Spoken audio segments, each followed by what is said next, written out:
إن الحمد لله نحمده ونستعينه ونستغفره ونؤمن به ونتوكل عليه ونعوذ بالله من شرور أنفسنا ومن سيئات أعمالنا من يهده الله فلا مضل له ومن يضلل فلن تجد له وليا مرشدا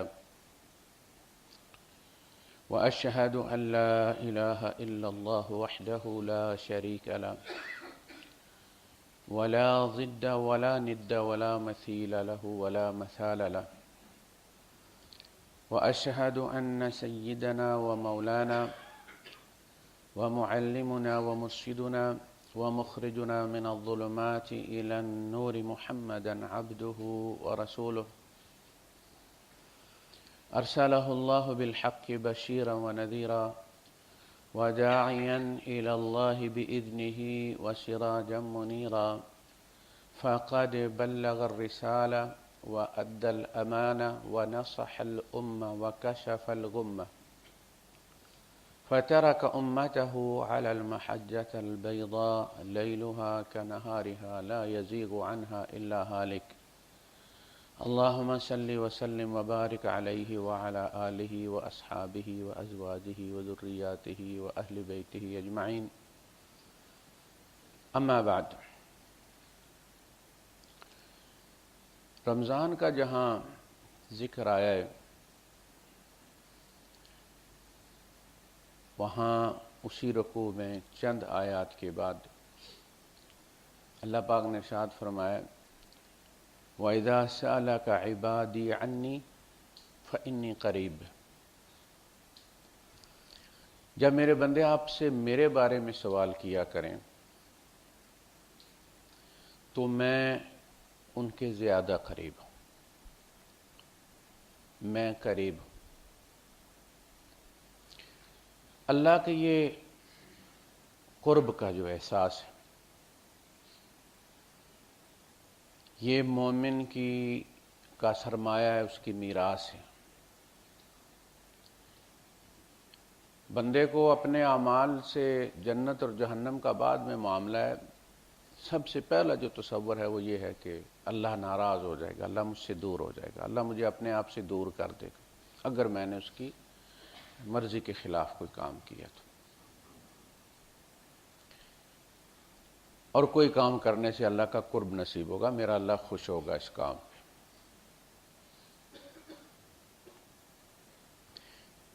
ہم بڑی کمزور مخلوق ہیں، اگرچہ ہم کتنے بھی اپنے آپ کو مضبوط سمجھیں وسائل کے لحاظ سے، علم کے لحاظ سے، لیکن حقیقت یہ ہے کہ ہم نہایت کمزور مخلوق ہیں، ہمارا کوئی منصوبہ پورا نہیں ہوتا، ہماری ہر بات اللہ کی رضا اور اس کی قبولیت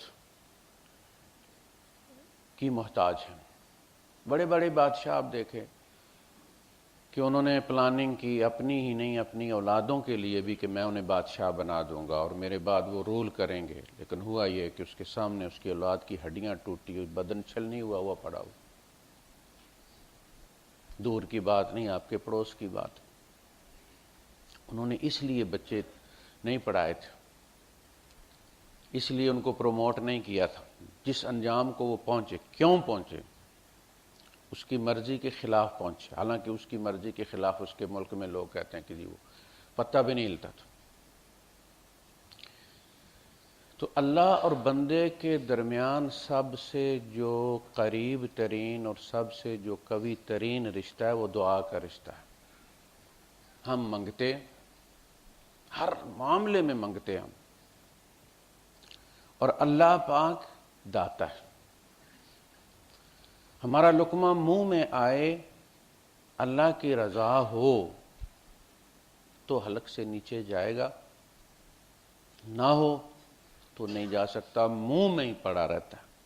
میں نے آپ کو بتایا تھا کہ غسل دیتے ہوئے کئی مردوں کے منہ سے چیزیں نکلی ہیں، انہوں نے بائٹ کیا ہے، منہ میں لے گئے ہیں، ہارٹ اٹیک ہوا ہے، وہ منہ میں ہی رہ گئی ہے۔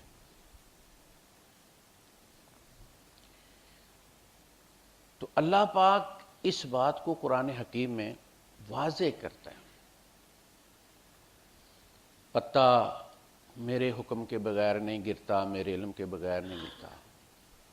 وما تغیض الارحام وما تزداد، رحم جو سکڑتی اور پھیلتی ہے میرے حکم سے پھیلتی ہے۔ واللہ یعلم ما تحمل کل انثی، ہر عورت جو اٹھاتی ہے، جو حمل ہوتا ہے، وہ میرے علم میں ہوتا ہے، میں اس بچے کو بناتا ہوں پوری توجہ کے ساتھ، پورے اسی سے، اور جب میں اسے پیدا کر دوں تو تم کیا سمجھتے ہو کہ میں اس سے اپنی توجہ ہٹا لیتا ہوں؟ نہیں، ایک ایک سانس اس کی توجہ کے ساتھ وہ ہے، اس لیے ہم آرام سے رات کو سوتے ہیں، وہ سانس چلاتا ہے، وہ کروٹیں بدلاتا ہے۔ اللہ کے رسول صلی اللہ علیہ وسلم نے جب یہود نے سوال کیا اصحاب کہف کے بارے میں، تو آپ نے فرمایا میں کل بتا دوں گا۔ مقصد یہی تھا کہ اللہ پاک مجھے بتائے گا اور میں بتا دوں گا۔ اگر اپنے آپ سے بتانا ہوتا تو اللہ کے رسول اسی وقت بتا دیتے۔ یہ جو فرمایا میں کل بتاؤں گا، تو اسی بھروسے پہ کہا کہ اللہ مجھے کل بتا دے گا، کل تک تو وہی آ جائے گی، اللہ نے تمہارا سوال سن لیا ہے، وہی آ جائے گی، وہ بتا دے گا، میں تمہیں بتا دوں گا۔ مجھے معلوم ہوتا میں ابھی بتا دیتا، لیکن وہی نہیں آئی، کل نہیں آئی۔ 1 2 4 10 15 دن گزر گئے، وہ بار بار آتے، کہتے جی آپ کا کل کتنا لمبا ہوگا، آپ نے بتایا نہیں، آپ تو کہتے ہیں آپ پر وہی آتی ہے آسمانوں سے۔ وہی پھر آئی، لیکن اللہ فرمایا وَلَا تَقُولَنَّ لِشَيْءٍ إِنِّي فَاعِلٌ ذَلِكَ غَدًا، کسی چیز کے بارے میں آئندہ یہ مت کہنا کہ میں کل کروں گا، إِلَّا أَن يَشَاءَ اللَّهُ، مگر اس کے ساتھ انشاء اللہ ضرور کہنا۔ یعنی ایسا نہیں کہ حضور کے دل میں نہیں تھا، لیکن اللہ تو سبق دینا چاہتا تھا نا، کہ ایسی ہستی جس کا دل سوتے میں بھی اللہ کے پاس جڑا ہوتا ہے۔ یعنی ہم جب آپ سے سوال کیا گیا کہ نبی اور غیر نبی کے سونے میں کیا فرق ہے، یہود نے ہی سوال کیا، تو آپ نے فرمایا عام آدمی جب سوتا ہے تو اس کا دل بھی سو جاتا ہے۔ دل سے مراد دل و دماغ، قلب، جس کے ذریعے ہم سوچتے ہیں، جبکہ نبی جب سوتا ہے تو اس کی صرف آنکھ سوتی ہے، اس کا افئدہ، اس کا دل و دماغ، معلومات کو پروسیس کرنے والا، معلومات کو لینے والا پورا سسٹم آن ہوتا ہے، جیسے آپ کی فیکس آن ہوتی ہے کوئی بھی پیغام وصول کرنے کے لیے۔ نبی کا دل سوتے میں بھی رب سے جڑا ہوتا ہے، سوتے میں بھی نبی پر وحی ہوتی ہے، اس لیے نبی کا خواب خیال نہیں ہوتا، نبی کا خواب وحی ہوتا ہے۔ اس ہستی کو بھی جس کا سوتے میں بھی دل رب سے غافل نہیں ہوتا، دل سے رب سے جڑا ہوتا ہے، رابطے میں ہوتا ہے، ہارٹ لائن پہ ہوتا ہے، اس کے بھی منہ سے جب انشاءاللہ نہیں نکلا تو اللہ پاک نے کہا نہیں، آئندہ آپ یہ کہیں ان ولا تقولن لشيء اني فاعل ذلك غدا الا ان يشاء الله واذكر ربك اذا نسيت، اگر بھول جائیں آپ تو آپ اللہ کا ذکر کریں، تذکرہ کریں، بعد میں کہہ دیں آپ، ضرور اللہ کا ذکر کریں آپ اس میں۔ تو پتہ یہ چلا کہ ہر معاملے میں ہم اس چیز کے محتاج ہیں، اسباب آپ کے پاس پورے ہوں۔ مومن اور غیر مومن میں فرق یہ ہوتا ہے، مومن کے دل میں یہ بات ہوتی ہے کہ میرا رب چاہے گا تو یہ کام ہوگا ورنہ نہیں ہوگا، اسباب سارے 100% نہیں 110% بھی مکمل ہوں، میں قسم کھا کر کہتا ہوں کہ کوئی کام نہیں ہو سکتا جب تک کہ رب اس کی منظوری نہ دے۔ میری زندگی نصف صدی گزری ہے، میں نے یہی پایا ہے، یہ میرے تجربات ہیں۔ لہذا مومن کا دل کبھی بھی اللہ کے ذکر کے بغیر امن میں نہیں ہوتا۔ الا بذکر اللہ تطمئن القلوب کا مطلب یہ ہے کہ مومن جب رب کا ساتھ تذکرہ کر دیتا ہے نا، میرا رب چاہے گا تو ہوگا، اللہ پاک کرے گا، رب کرے گا تو ہو جائے گا، تو پھر اس کا دل مطمئن ہو جاتا ہے، میں نے وَأُفَوِّضُ أَمْرِي إِلَى اللَّهِ، میں نے اپنا کام اللہ پہ ڈال دیا ہے، میں نے اپنا کام اللہ کو تفویض کر دیا، جیسے آپ وکیل کو کیس دے کر آتے ہیں نا، یہ تفویض ہوتی ہے۔ اللہ کو کام سونپ دینے کے بعد مومن مطمئن ہو جاتا ہے کہ اسباب کتنے بھی سخت ہوں، کتنے بھی نامساعد حالات ہوں، لیکن حالات تو میرا رب بناتا ہے نا، اسباب کا خالق تو میرا رب ہے۔ حضرت یوسف علیہ السلام کے معاملے میں آپ کو کیا نظر آتا ہے کہ جو بھی چال ان کے خلاف چلی گئی ہے وہ ان کے حق میں نکلی۔ بظاہر جب شروع ہوئی ہے، بھائیوں نے پھینکا کنویں میں، باپ سے دور کر دیا ہے، بیچ دیا ہے، کہاں جا کے بکے ہیں؟ مصر میں، ترقی یافتہ ملک کے اندر، کسی نے سوچا بھی نہیں تھا وہاں جائیں۔ کس نے خریدا ہے؟ بادشاہ کے ایک سردار نے خریدا ہے، مقرب نے خریدا ہے۔ الزام لگا کر جیل میں بھیجا گیا۔ جیل میں کون آیا ہے؟ اس کا سیکرٹری آ گیا ہے بادشاہ کا۔ دیکھیں کہاں ملاقاتیں لکھی ہوئی ہیں؟ جیل میں۔ ذریعہ کیا بنایا؟ جیل میں بنایا۔ سارے حالات نامساعد ہیں، لگتا ہے زیادتی ہو رہی ہے یوسف علیہ السلام کے بعد، لیکن جب وہ بادشاہ بنے تو پتہ چلا نہیں، واللہ بالغ امرہ، اللہ جو کام کرنے لگتا ہے وہ کر لیتا ہے اپنا کام پورا۔ تم جتنی بھی مخالفت کرو، اصل میں تم اللہ کے کام میں مدد کر رہے ہوتے ہو۔ بھائی جب بھائی کو پھینک رہے تھے کنویں میں تو مدد کر رہے تھے، بظاہر وہ یوسف کو گرا رہے تھے، باپ سے دور کر رہے تھے، باپ کی نظروں سے اوجھل کر رہے تھے، لیکن ہوا یہ دونوں کام غلط ہو گئے۔ باپ سے دور کر کے انہوں نے باپ کے دل کو اس کی طرف مشغول کر دیا۔ اب وہ دل خالی نہیں ہوتا یوسف کے ذکر سے۔ وَابْيَضَّتْ عَيْنَاهُ مِنَ الْحُزْنِ، آنکھیں غم سے سفید ہو گئیں۔ تو پتہ چلا کہ وہ کام بھی نہ ہوا۔ تم چاہتے تھے باپ کے چہرے سے ہٹ جائے گا تو باپ ہم سے پیار کرنا شروع کر دے گا، یوسف کو بھول جائے گا۔ ہوا یہ کہ یوسف اس کے دل میں کھپ گیا، پہلے زبان پہ تھا اب دل میں کھپ گیا۔ تو حالات کتنے بھی نامساعد ہوں، مومن ہمیشہ اپنے رب پہ توکل کرتا ہے۔ وَعَلَى اللَّهِ فَلْيَتَوَكَّلِ الْمُؤْمِنُونَ، مومنوں کو چاہیے کہ وہ اللہ پر توکل کریں اگر وہ مومن ہے۔ وَعَلَى اللَّهِ فَتَوَكَّلُوا إِن كُنتُم مُؤْمِنِينَ، اگر تم واقعی مومن ہو تو پھر تمہیں اللہ پر توکل کرنا چاہیے۔ تم کسی بے بس اللہ کو تو نہیں مانتے، تم کسی بے خبر خدا کو تو نہیں مانتے۔ نحن اقرب الیہ من حبل الورید، وہ تو رگ جان سے بھی قریب ہے۔ وَلَقَدْ خَلَقْنَا الْإِنسَانَ وَنَعْلَمُ مَا تُوَسْوِسُ بِهِ نَفْسُهُ، ہم نے انسان کو پیدا کیا اور پیدا کر کے ہم کہیں دور نہیں چلے گئے، ہم اس کے وسوسوں سے بھی آگاہ ہیں۔ اصلاً یہ ان عقائد کی نفی کی گئی ہے پورے قرآن حکیم کے اندر، جہاں اللہ پاک اپنی شان بیان کرتا ہے تو الوہیت کے بارے میں کہیں نہ کہیں کسی عقیدے پر وار کرتا ہے۔ اب بھی کچھ لوگ ایسے ہیں تو جو کہتے ہیں خدا کو موٹی موٹی بات کا تو پتہ ہوتا ہے لیکن ڈیٹیلز میں اسے کوئی پتہ نہیں ہوتا۔ کہ ہم تمہارے وسوسوں سے بھی آگاہ ہوتے ہیں، اور کیا ڈیٹیل ہوتی ہے؟ ڈیٹیل اور کیا ہوتی ہے؟ ہمیں معلوم ہوتا ہے تمہارے اندر کیا جنگ چل رہی ہے، تم کیا لڑائی ہو رہی ہے تمہارے اندر۔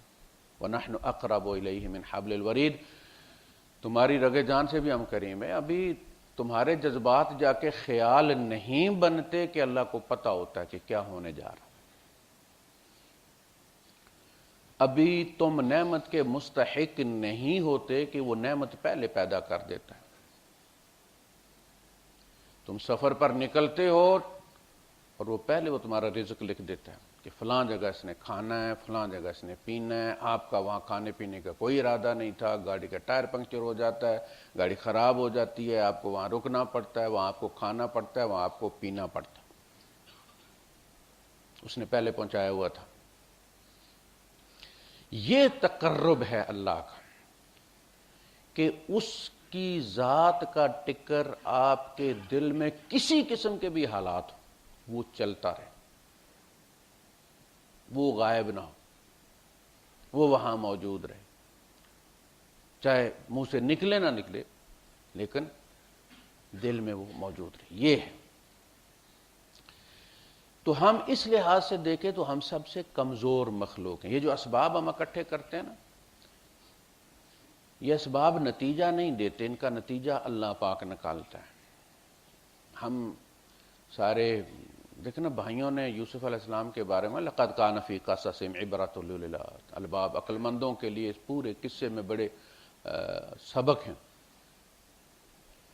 ایک سبق تو یہی ہے کہ سوتیلی اولاد اگر پیغمبر کی بھی ہو تو ان میں آپس میں رنجش ہوتی ہے، آپس میں جلن ہوتی ہے، آپس میں حسد ہوتا ہے، اور انہوں نے آگے جا کے پیغمبر بننا تھا۔ والاسباط، وہ جو آپ ذکر سنتے ہیں نا کہ جہاں آتا ابراہیم و اسماعیل و اسحاق و یعقوب والاسباط، وہ اسباط وہی 10 ہیں یوسف علیہ السلام کو دھکا دینے والے، وہ بھی مستقبل کے پیغمبر تھے، لیکن کیا ہوا، مائیں الگ تھیں، حالانکہ مائیں آپس میں بہنیں تھیں، خالائیں تھیں، لیکن بھائیوں میں رنجش تھی کہ نہیں، اس سے زیادہ کرتا ہے باپ۔ سگے بھائیوں میں نہیں ہوتا یہ عام طور پر، ایک ماں کے پیٹ سے جو ہوتے ہیں ان میں یہ نہیں ہوتا، لیکن دوسرے کی ہر چیز پہ وہ نظر رکھتے ہیں کہ اس ماں کے بچوں کے ساتھ زیادہ کرتا ہے باپ اور فلاں، یہ آٹومیٹیکلی ہو جاتا ہے۔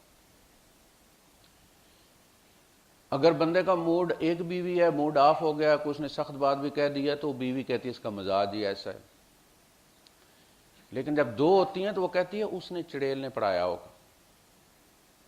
اللہ کے رسول صلی اللہ علیہ وسلم نے سوال کیا اپنی ازواج سے کہ میں نے تمہیں ایک بات کہی تھی کسی سے نہیں کرنی، تو تم نے کر دی ہے کسی سے؟ تو انہوں نے یہ نہیں کہا کہ میں نے کیا یا نہیں کی، یا کیا تو غلطی کی ہے۔ قالت من انباک ھذا، کیڑی میڑی سوکن نے دسیا تمہوں؟ قال نبانی العلیم الخبیر، مجھے اللہ نے بتایا، سوکن نے نہیں بتایا، مجھے علیم اور خبیر نے بتایا، اٹکل پچو والی نے نہیں بتایا۔ قالت من انباک ھذا، یہی ہوتا ہے۔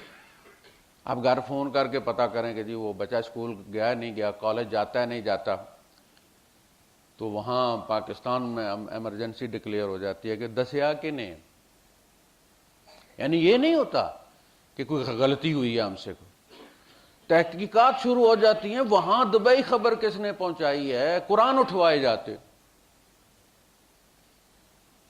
یعنی کرنے والا مجرم نہیں ہے، بتانے والا مجرم، کس نے بتایا؟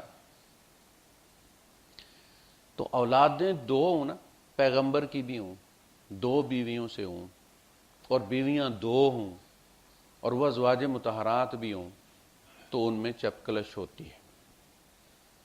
ازواج مطہرات میں دیکھ، حضرت صفیہ رضی اللہ تعالیٰ نے سالن بھیجا، حضور کی باری دوسری زوجہ کے یہاں تھی، حضرت عائشہ صدیقہ رضی اللہ تعالیٰ عنہ کے یہاں۔ حضرت صفیہ جو تھیں وہ گوشت بہت اچھا بناتی تھی، چونکہ سردار کی بیٹی تھیں، تو ظاہر گوشت زیادہ پکتا ہوگا، تجربہ بھی زیادہ ہوگا، جہاں ساگ پکتا ہے وہاں ساگ بڑا مزے کا بناتی ہیں خواتین، اپنے اپنی ایک ایکسپرٹیز ہوتی ہیں۔ تو وہ یوں کرتی تھیں کہ جہاں بھی اللہ کے رسول صلی اللہ علیہ وسلم کی باری ہوتی تھی، جس دن وہ گوشت پکاتی تھی وہاں پہنچا دیتی تھی۔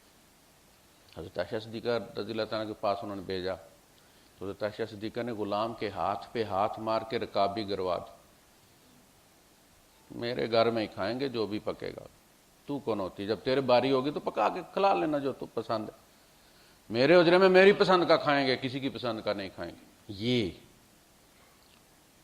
اور حضور نے کوئی ری ایکشن نہیں دیا۔ خود حضرت عائشہ صدیقہ رضی اللہ تعالیٰ راوی ہیں اس کی، کہتی ہیں کہ میں دیکھ رہی تھی کہ اللہ کے رسول جو ہے وہ بوٹیاں چن چن کے ایک ٹھیکرے میں، وہ جو ٹوٹی ہوئی رکابی ہے اس کے ٹھیکرے میں اکٹھی کر رہے تھے، کوئی ری ایکشن نہیں دی۔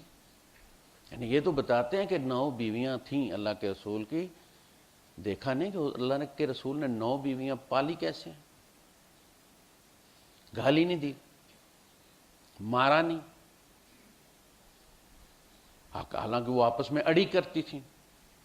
2 اونٹ ہیں ایک زوجہ کے پاس، اور اللہ کے رسول صلی اللہ علیہ وسلم نے فرمایا دوسری کا اونٹ بیمار ہو گیا، تو آپ نے سے کہا کہ اپنا اونٹ اس کو دے دو، نہیں دیتے، نہیں دیتے۔ یہ وہ ہیں جنہوں نے 6000 غلام آزاد کر دیے خرید کے، اونٹ نہیں دیتی میں، سوکن کو اونٹ دوں میں یہودن کی بچی کو اونٹ دوں؟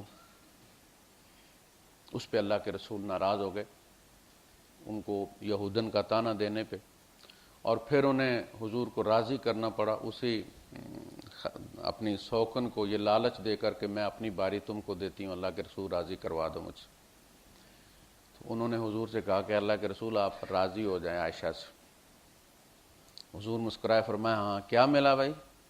اس سفارش کے بدلے میں کچھ ملا؟ انہوں نے کہا انہوں نے اپنی باری مجھے دے دیا۔ ٹھیک، پھر ٹھیک، تم راضی ہو تو ہم راضی۔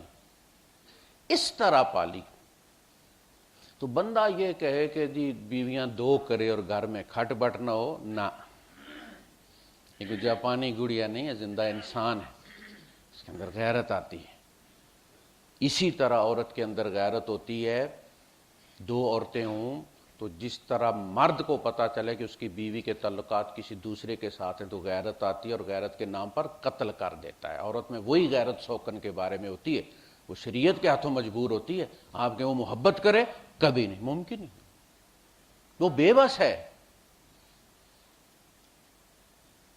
اللہ نے اگر اجازت دی ہے تو پھر سینہ بھی نبی کریم صلی اللہ علیہ وسلم جیسا ذرا کھلا رکھنا چاہیے، اگنور کرنا سیکھنا چاہیے، برداشت کرنا سیکھنا چاہیے۔ آگے چل کے اولادوں میں بھی چپکلش ہوگی۔ بندہ کہتا ہے جی میرے وسائل نہیں ہیں، وہ کہتے وسائل نہیں تھے، دوسری نہیں کرنی سی نا بھائی، کس نے کہا تھا دوسری کرو؟ وہ پہلی جو خرچہ کرتی تھی وہ ڈبل خرچہ بڑھا دیتی ہے، اس کے پاس بہت ہے بھائی، اب تیسری بھی کر لے گا اگر بچ گیا کچھ تو، وہ بچنے ہی نہیں دے گی۔ تم روو گے، وہ کہے گی کہ دوسری کی کیوں تھی اگر تم پال نہیں سکتے تھے۔ یہ چیزیں گھر کے اندر پھر اس کے سائیڈ ایفیکٹس بھی ہوتے ہیں، ان کو دیکھیں۔ پھر ایسا نہیں ہوتا کہ جی میں دونوں کو رکھوں گا انشاءاللہ، میں انصاف کروں گا، اور 3 مہینے میں پہلی کو طلاق پھر دے دیتے ہو، اس کے بچے پھر رلتے ہیں۔ حالانکہ جہاں اللہ پاک نے اجازت دی تھی یتیموں کے لیے، غزوہ احد میں 70 بندے شہید ہو گئے، تو ظاہر ان کے گھر، ان کے بچے، ان کی بیویاں، تو ان کو ایڈجسٹ کرنے کے لیے اللہ پاک نے کہا کہ بھئی تم لوگ شادیاں کر لو۔ شادی اس لیے کر لو کہ اگر تم کسی یتیم بچے کی خاطر وہاں کچھ دینے جاؤ گے یا دو گے یا سامان بھیجو گے تو لوگ اسکینڈل بنائیں گے۔ لازمی نتیجہ ہے۔ انسان جو ہے نا، پہلے انسان سے لے کر آخری پیدا ہونے والے انسان تک ایک ہی فطرت پر ہوں گے، فطرت اللہ التی فطر الناس علیہا لا تبدیل لخلق اللہ۔ یہ جو ہم سے پہلے لوگ ہوتے تھے نا، ان کی کوئی فطرت الگ نہیں ہوتی تھی، ہماری جیسی فطرت تھی ان کی۔ قرآن قیامت تک ایک ہی جیسے انسانوں کو خطاب کرے گا، ایک ہی جیسی فطرت ہے۔ تو ہمیشہ بندہ وہی سوچتا ہے جو پہلوں نے سوچی، ہم بھی وہی سوچتے ہیں، وہی جذبات آج بھی ہیں، کوئی بدلے نہیں، کوئی تبدیل نہیں ہوئے۔ خیر، تو ہمیں معاملات کو اس طرح لے کر چلنا ہے، جو ہماری بات چل رہی ہے کہ اللہ پاک کا خوف رہے۔ کسی سے بھی آپ معاملہ کرنا چاہتے ہیں، وہ بندہ کتنا بھی محتاج ہے، اور آپ کر سکتے ہیں زیادتی، آپ زیادتی کر سکتے ہیں اپنے مزدور کے ساتھ، اپنے کسی، یاد رکھیں یہ نوٹ کیا جا رہا ہے، اور آپ کے ساتھ آپ کا مالک وہی کرے گا جو آپ اپنے غلام کے ساتھ، اپنے نوکر کے ساتھ، اپنے تابع کے ساتھ، سب آرڈینیٹ کے ساتھ کریں گے، آپ کے ساتھ بالکل کما تو دین و تو دان، جو کرو گے وہ بھرو گے، معاف کر دو گے وہ معاف کر دے گا۔ ایک بندے کو اللہ پاک نے اس کے گناہ گنوائے، اقرار کروایا، پھر فرمایا اب تمہیں پتہ ہم تمہارے ساتھ کیا کرنے جا رہے ہیں؟ فرمایا ہم تمہیں معاف کر رہے ہیں، گنوا کے، اقرار کروا کے۔ فرمایا تو دنیا میں معاف کر دیا کرتا تھا، معاف کرنے میں ہم سے جیت کوئی نہیں سکتا، جاؤ ہم نے تمہیں معاف کیا۔ ایک بندے اور اس کے مخلوق کے درمیان پردہ ڈال دیا، قریب کیا قریب کیا قریب کیا، حدیث کے الفاظ ہیں یہاں تک کہ اللہ پاک نے اپنا کندھا ایسے کر کے تو اس کے اوپر رکھ لیا، یعنی یہ قرب دینے کے بعد پھر اس سے گناہ گنوائے۔ یاد اللہ یاد ہے؟ تمہیں پتہ ہے یہ سب ہم نے مخلوق کے سامنے کیوں نہیں بتائے، پردہ کیوں ڈال دیے؟ اللہ مجھے نہیں پتا، تو دنیا میں چھپایا کرتا تھا، آج ہم نے تمہارے چھپا لی۔ اور اللہ کے رسول نے قسم کھا کر کہا کہ اللہ پاک جس کے گناہ چھپا دیتا ہے پھر اسے عذاب نہیں دیتا، پھر بخش بھی دیتا ہے۔ 3 قسمیں کھائیں، اس کے بعد فرمایا اگر میں چوتھی پر بھی قسم کھاؤں تو جھوٹ نہیں ہوگا کہ اللہ پاک جس شخص کے پردے رکھتا ہے پھر اسے بخش بھی دیتا ہے، دنیا میں رکھتا ہے، اگر وہ خود لوگوں کو نہ بتائے تو اللہ قیامت میں بھی کسی کو معلوم نہیں ہونے دے گا۔ ایک ہوتا ہے گناہ کرنا، پھر ایک ہوتا ہے گناہ کی تبلیغ کرنا۔ جب آپ کسی کو کوئی گناہ کا واقعہ بتاتے ہیں تو پھر آپ اس کی تبلیغ کرتے ہیں، اور کچھ لوگ پھر اس کو پریکٹس کرتے ہیں۔ جرم کو ہمیشہ چھپایا جاتا ہے، یہ عیب ہے، عیب کو چھپانا چاہیے۔ تو مومن ہر حال میں کتنے بھی نامساعد حالات ہوں ان میں دل چھوٹا نہیں کرتا۔ اللہ پاک نے فرمایا ما اصاب من مصیبت فی الارض ولا فی انفسکم، نہیں آتی کوئی مصیبت نہ تمہاری جانوں پر نہ زمین پر، الا فی کتاب من قبل ان نبرأها، اس سے پہلے کہ ہم اس کو ایشو کریں، وہ ایک کتاب میں ہوتی، لوح محفوظ میں۔ تو کوئی بھی مصیبت ہے، ما اصاب من مصیبت الا باذن اللہ، قل لن یصیبنا الا ما کتب اللہ لنا، ہوا مولانا، وہ کوئی غیر نہیں، ہمارا دشمن نہیں، وہ ہمارا حق کا خیر خواہ ہے، مولا ولی سے بنا ہے، وہ مولانا۔ اگر تنگی بھی آ رہی ہے، کوئی برے حالات بھی ہیں، تو ہمارے دشمن نے تو بھیجے نہیں، یہ ہمارے مولا نے بھیجے ہیں۔ تو آپ کو پتہ ہے والدین کڑوی دوا بھی پلاتے ہیں تو اولاد اطمینان کے ساتھ پی جاتی ہے کہ ماں باپیں اگر کڑوی بھی پلا رہے ہیں تو اس کے پیچھے کوئی میرا بھلا ہوگا۔ اللہ کے بارے میں بس یہی ہو کہ کچھ بھی ہے اس کا نتیجہ آگے چل کے اچھا ہوگا میرے لیے، اللہ پاک اس لیے کر رہا ہے۔ تو فرمایا یہ جو ہم تمہیں یہ اس لیے بتا لکئی لا تأسوا علی ما فاتکم، تاکہ اگر کوئی چیز تم سے چلی گئی ہے تو تمہاری کمر ہمت ٹوٹ نہ جایا کرے کہ اب کچھ نہیں ہو سکتا، اب بالکل میں ڈوب گیا، میرا بھٹا بیٹھ گیا، میرا بیڑا غرق ہو گیا، فلاں ہو گیا۔ ولا تفرحوا بما آتاکم، اور اگر تمہیں کچھ ملتا ہے تو تم شیخیاں نہ بگھارا کرو کہ میں نے عقل لڑائی، میں نے پہلے سوچ لیا، میں نے پلاننگ کر لی، یہ میں کچھ بھی نہیں ہے، یہ کسی اور نے دیا ہے۔ جو اچھا ہے تمہارے پاس، جو لوگ یہاں بڑے عرصے تک نوکری کرتے رہے، بڑی اچھی جاب رہی، اور وہ یہ سمجھتے رہے کہ ان کی ڈگری اور ان کا ایکسپیرینس، گلف کا ایکسپیرینس میٹر کرتا ہے جی، اور فلاں ڈھینگ ہے۔ اللہ نے جب نوکری سے ہٹا دیا، ٹرمینیٹ ہو گئے، پھر وہ جگہ جگہ گئے، سارا بتایا انہوں نے، پہلے صرف ڈگری پہ ملی ہوئی تھی، اب ساتھ ایکسپیرینس بھی ہے۔ کسی نے پلٹ کے فون ہی نہیں کیا، زندہ ہے یا مردہ، کسی نے انٹرویو کے لیے بلایا ہی نہیں ہے۔ پتا چلا کہ بھائی تو خود نہیں کھا رہا تھا، کوئی کھلا رہا تھا۔ سمجھا کریں اس بات، ہم جو لے رہے ہیں ہم اس قابل نہیں ہیں، ہم سے بڑے لائق فائق بندے اور بڑے چلاک اور شاطر بندے دھکے کھا رہے ہیں، روٹی کے محتاج۔ اس لیے ان کو دو اس میں سے، فآتوہم من مال اللہ الذی آتاکم، انہیں دو اس مال میں سے جو اللہ نے تمہیں دیا ہے، یہ ہمارے پاس جو ہمیں ملتا ہے یہ اللہ دیتا ہے۔ ہاں جی میں کام کرتا ہوں، میں جس عقل کے ذریعے کام کرتے ہیں، ایکسیڈنٹ ہوتا ہے عقل وہ ماری جاتی ہے، بندے نہیں پہچانتا بندہ۔ یہ عقل، یہ فن، یہ جو کچھ بھی ہے، یہ وسائل، یہ ذرائع، یہ سارے اصلاً اللہ کی فوجیں ہیں جن کے ذریعے اب اللہ اپنے بندوں کو پالتا ہے۔ تو رمضان کا سبق یہ ہے کہ آپ اللہ سے جڑ جائیں، وہ رحم، آپ نے بھوک برداشت کی، آپ کو پتہ غریبوں پہ کیا گزرتی ہے۔ جس کے پاس چیز نہیں ہوتی اس کو، جب ہم غریب ہوتے تھے اور چیزوں کی اور جوتوں کی اور کپڑوں کی، اور جو دل میں ہوک اٹھتی تھی، صرف تمنا نہیں، ہوک، آگ لگتی تھی ایسے کر کے، چیز نہیں ہوتی۔ وہ روزے میں آپ کو لگتی ہے کہ نہیں لگتی؟ عصر کے بعد شروع ہوتے ہیں، 3 گھنٹے ہوتے ہیں تقریباً یہاں پہ، عصر کے بعد فلاں چیز اکٹھی کرو، فلاں چیز اکٹھی کرو، فلاں لے لو، فلاں لے لو، فلاں لے لو، کیا کیا لفافے بھر کے ہم لاتے ہیں۔ یہ کیا ہے کہ پابندی لگی ہوئی ہے نا کھانے پہ، تو دل کتنا کرتا ہے، دل کتنا کرتا ہے، اور جب پابندی کھلتی ہے تو کچھ بھی نہیں کھا سکتے، وہیں پڑا رہتا ہے۔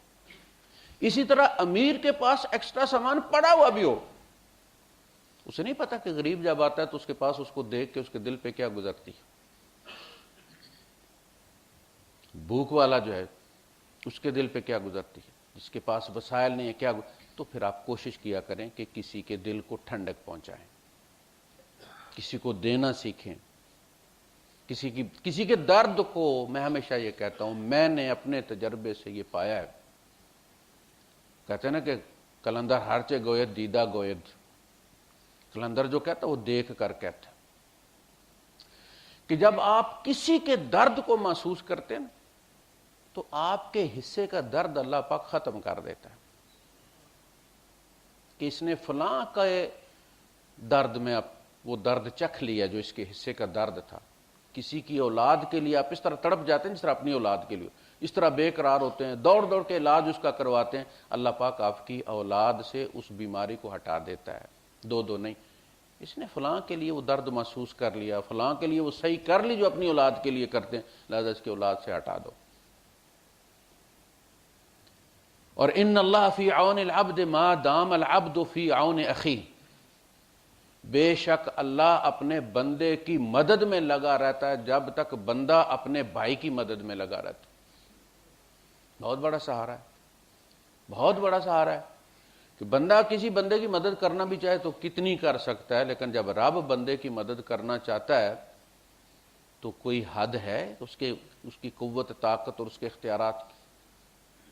لہذا بہترین طریقہ ہے، اگر آپ اللہ پاک کی مدد چاہتے ہیں تو دوسروں کی مدد کرنا سیکھیں، آپ دوسروں کے درد کو محسوس کرنا شروع کریں، آپ کے درد ختم ہونا شروع ہو جائیں گے۔ پیسہ جوڑنے سے نہیں جڑتا، ایک بیماری آتی ہے سارا کھا جاتی ہے، پیسہ دینے سے جڑتا ہے، اس لیے کہ وہ اللہ کے پاس چلا جاتا ہے جس کا اللہ خلیفہ عطا کرتا ہے۔ وَمَا أَنفَقْتُم مِّن شَيْءٍ فِي سَبِيلِ اللَّهِ فَهُوَ يُخْلِفُهُ، اس کا وہ کمپنسیشن تمہیں دیتا ہے دنیا میں، آخرت کا اجر اپنی جگہ ہے۔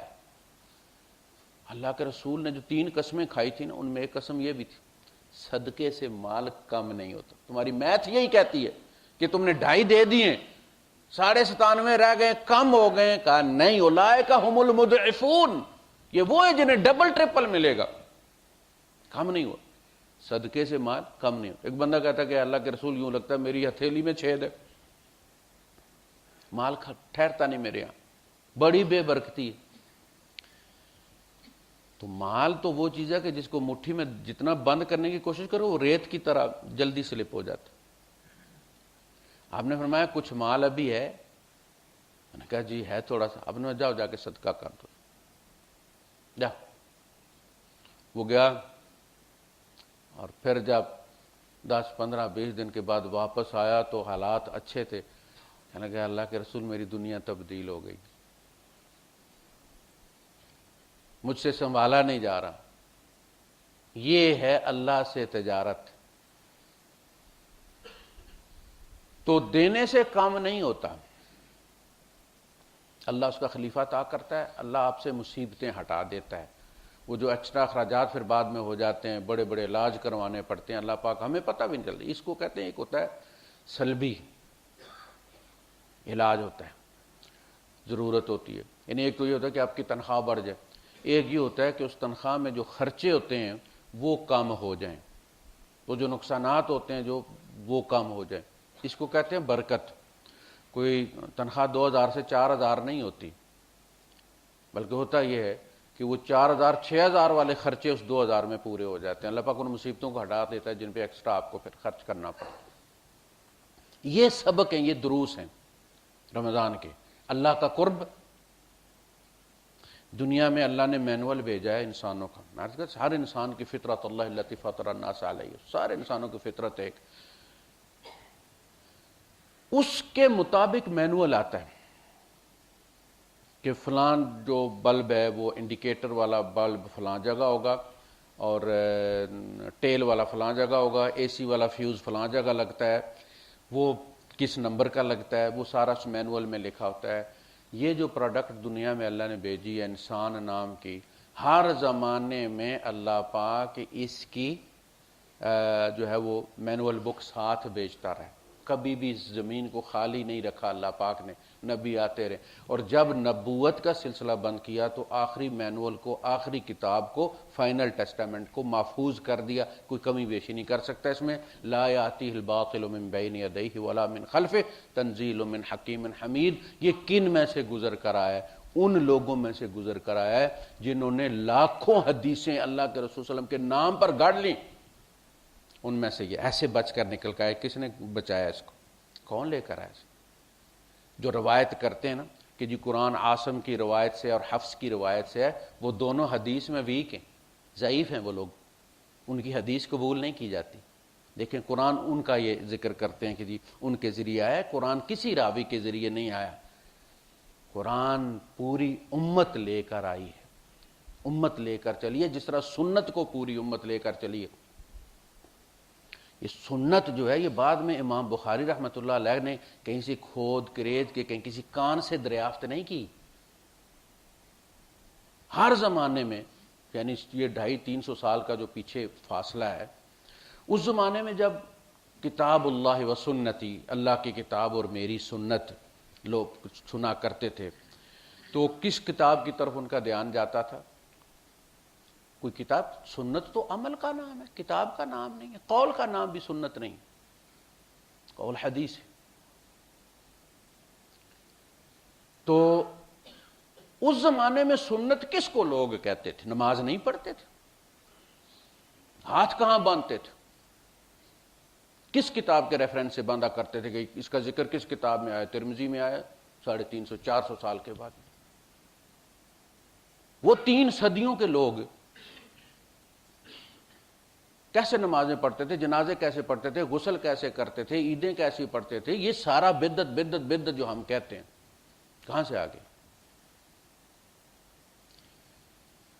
تو قرآن حکیم مینول ہے انسان کا، اس کی فطرت کو خطاب کرتا ہے، اس کے تاروں کو چھیڑتا ہے۔ اذا تلیت علیہم آیاتہ زادتہم ایمانا، یہ سٹیبلائزر ہے، یہ حالات کی وجہ سے کم ہو، اس کی تلاوت کرو تو یہ بڑھا دیتا وولٹیج ایمان کے، کہ تم سے پہلوں پر بھی یہ گزرے۔ یہ حالات آتے جاتے رہتے، وہ جو اللہ کو سب سے زیادہ عزیز تھے وہ بھی پیٹ پہ پتھر باندھا کرتے تھے۔ یہ کوئی ضرب المثل نہیں ہے، یہ عملی واقعہ ہے۔ عبداللہ ابن مسعود رضی اللہ تعالیٰ عنہ فرماتے ہیں کہ اللہ کے رسول غزوہ خندق کے دوران جب وہ محاصرے میں تھے اور سردی کا موسم تھا اور قحط سالی تھی، تو ہمیں سورہ نساء پڑھا رہے تھے اور آپ کے پیٹ پر 2 پتھر بندھے ہوئے تھے۔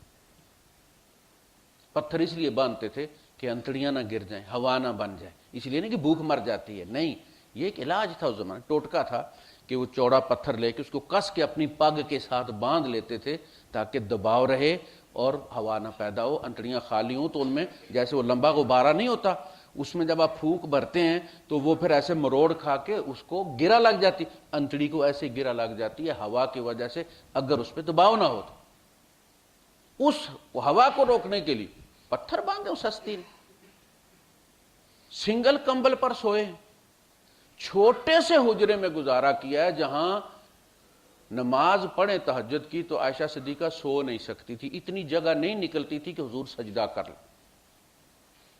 جب سجدے کی باری آتی تھی حضور کا قیام بھی گھنٹے کا، 1.5 گھنٹے کا، سورہ بقرہ، پھر سورہ نساء، پھر سورہ آل عمران۔ اس کا مطلب ہے کہ سورت آگے پیچھے نماز میں پڑھ لے بندہ تو نماز کو کچھ نہیں ہوتا۔ لوگ کہتے ہیں جو ترتیب کے ساتھ پڑھنا ہے، کہاں لکھا ہے؟ اللہ کے رسول صلی اللہ علیہ وسلم بقرہ پڑھی ہے، پھر آپ نے نساء پڑھی ہے، پھر پلٹ کر آل عمران پڑھی ہے۔ اب یہ 3 صورتیں اور حضور پڑھتے بھی ہماری تراویح کی طرح نہیں تھی، آپ ترتیل کے ساتھ پڑھتے تھے جہاں عذاب کا ذکر ہوتا تھا وہاں اپنے لیے بھی پناہ مانگتے تھے، اپنی امت کے لیے بھی پناہ مانگتے تھے۔